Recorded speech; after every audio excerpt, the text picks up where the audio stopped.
lived a man in a village called Opulo. His name was Ofor, and he had 2 daughters, Ihuoma and Nmaku, respectively. Both daughters were beautiful. For while Ihuoma was hardworking and kind, Nmaku was lazy and evil. One day, a guest traveling as far as Abafo village got late when nobody in Azumiri agreed to direct him better. He decided to sleep over in Opolo, a neighboring village to Azumiri. There, in front of Ofor's compound, he met him and his daughters who had just returned from the farm. He politely said, "My name is Uzondo. I am a sojourner. Please, can I pass a night at your place?" Ofor stared at him for a while and wanted to know why he chose this place for an inn. And so he queried, "I don't know you very well. So why did you choose my place for your night's rest?" The man admitted, "Every effort I made to ask people at Azumili my way to the great sculptor at Abafo failed while they mocked me." Ofor felt pity with him on why people should mock a stranger instead of helping out, and this made him accept to offer him a place to sleep over that night. Ofor willingly described the location where Uzondo could meet with the sculptor at a place called Abafo. He let his daughters offer Uzondo a very well hospitable service as they all dined together. The next day, as he was set to depart, Uzondo called the family together and wished to compensate them for their kind gesture. He explained, "I have a gift for the family to say thank you." He brought out a flower and asked the 2 girls to go in search of the potential roots in the nearby forest. He also said, "Any one of you who finds the roots of this beautiful flower will have every other good wish come true on earth as granted by the Creator. And it is not really hard to find if you're careful."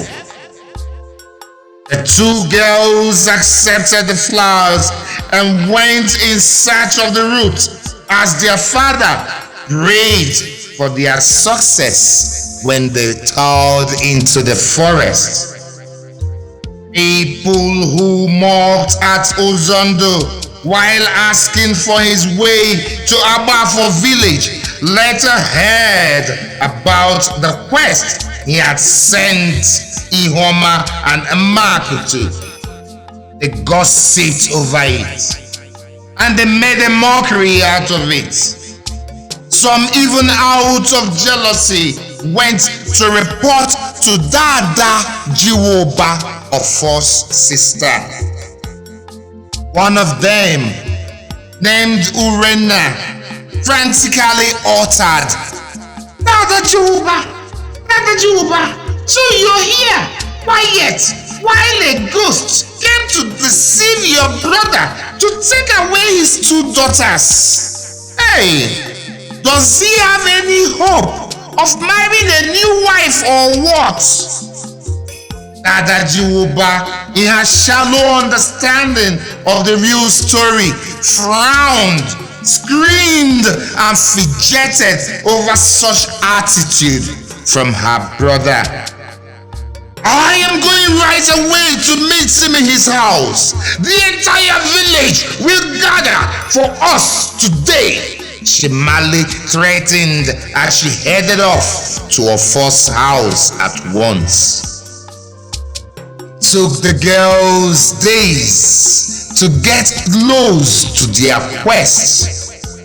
However, Ihuoma discovered the root of the beautiful flower first. Out of joy, she called out to her sister, Nmaku! Here is the root of the flower, she assured excitedly as she showed it off. She wanted her sister to rejoice with her so they could go home.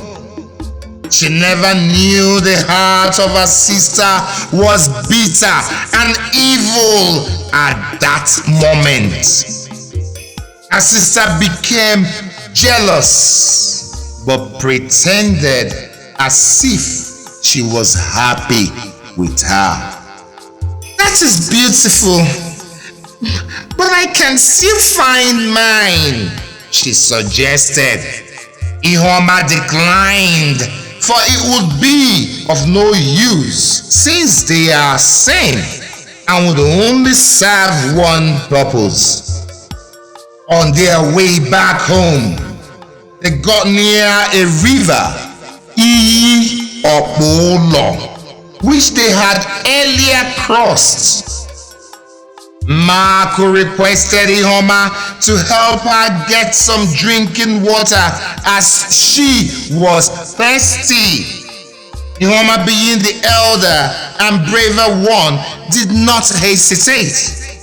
She quickly handed over the root of the flower to her younger sister so as to help her get some water from the river.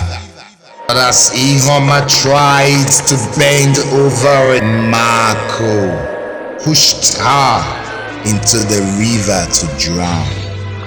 And that satisfied her craving urge as she affirmed to herself, let me see how you are the only one with the favor.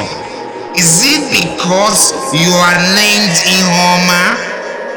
She hissed and left for home. Nmaku got home and their father became so worried about the stories she had told concerning the death of Ihuoma. She said, I only saw pieces of her wrapper littered near one big apaka tree. I suspect a boa must have attacked her. She pretended to be sober, but thought she had caught the father's attention when she presented the flowers.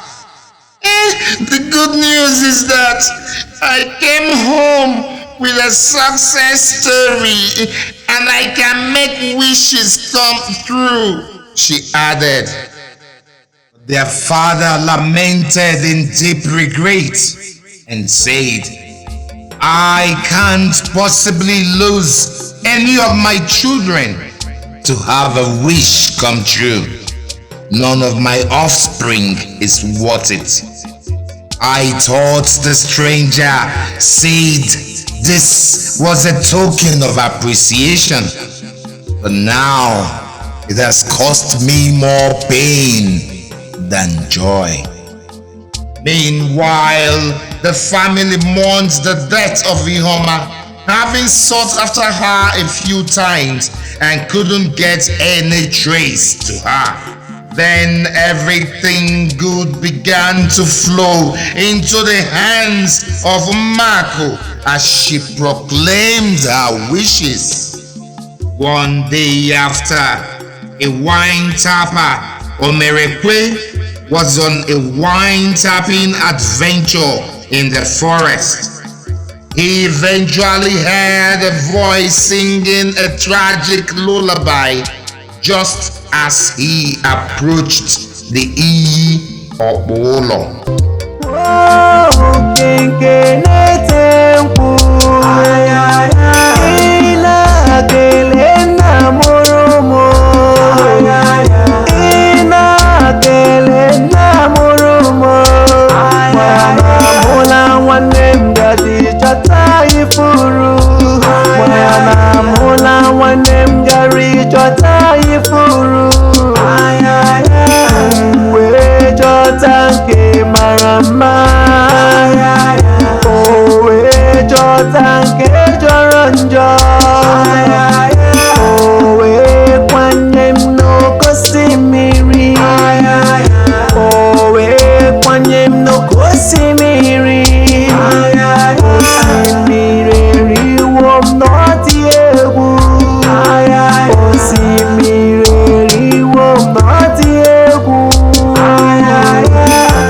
He looked around the area to have a glimpse of the singer, possibly. But he heard the voice closely, but could not see or hear it the more he got closer. This happened a few times until the man decided to listen from afar to get the message. Omerekwe didn't bother to see the singer of the lullaby anymore, as the message from the song portrayed injustice and unfairness from a sister of the singer. He went back to the village to tell people his experience in the forest. Some of the villagers decided to follow Omerekwe to the forest, but they were disappointed when they got there and no voice sang all the time they spent. The next day, Omerekwe pleaded them to go with him on a second try, but some of them were angry at him. "We will not follow you there again. Nobody sang yesterday, and we don't want to waste our time for nothing." Apama, one of them, lamented. Apaka summoned courage to follow Omerekwe, and he appealed to the people on his behalf. "If the singer is a ghost, probably she saw us and kept quiet, but might sing again today if we don't go. So let's do as Omerekwe has said." He encouraged his people. Some of them agreed to go with him to the usual hideout. Omerekwe mustered courage, and as he was about to climb a tree beside the river, while the others kept vigilance nearby, he heard the voice begin to sing once again. It was not quite long into the strange hours, and Omerekwe could see a young maiden who faced the river as she sang. Whoa, Kenkene Temple. Whoa, Kenkene Temple. Ila kelena moromo. Ina kelena moromo. Wana mola wanem gadi chata ifuru. Wana mola wanem gari chata ifuru. We chota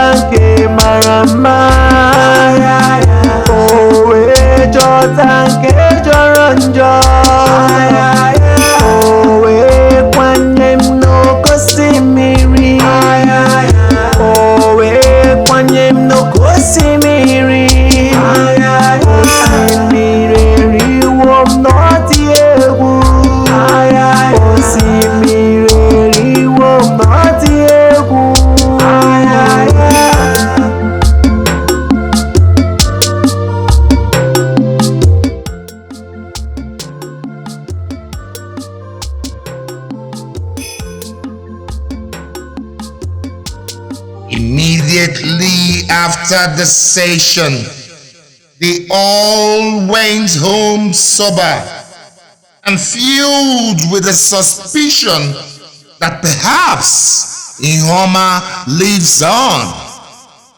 Elder Zona advised Ofor to visit a fortune teller for a better explanation. Ofor went to Abaranze to know if truly it was Ihuoma like he was being persuaded. Abaranze, the fortune teller, after a moment of predictions and introspection, affirmed that the maiden singer at the riverside was in fact Ihuoma. Abaranze indicated in his narration and said, "But she could still come back to life if Nmaku will be sacrificed to the goddess of the river. The goddess has held Ihuoma captive for trespass." Abaranze stated all that went on between the girls and then condemned Nmaku as evil. Ofor's heart, already filled with sorrow and compassion, had no choice than to rescue his innocent child from the captive of the goddess and let Nmaku face the rhythm of her own drums. Villagers accompanied him back to the river to sacrifice Nmaku. At the riverside, Abaranze called out the goddess to bring forth Ihuoma while they would give her Nmaku. This is even as Ofor pleaded that he could have his two daughters back, promising to relinquish the flower of wishes. Yet the goddess of the river declined. The goddess hesitantly replied, "Your wish cannot be retrieved because it is of a different deity. Or this trespass demands a different treatment." She released Ihuoma to them and took Nmaku, and the people went home with her. When they got home, they let Ihuoma unleash her wishes before them, and they all lived very happily after.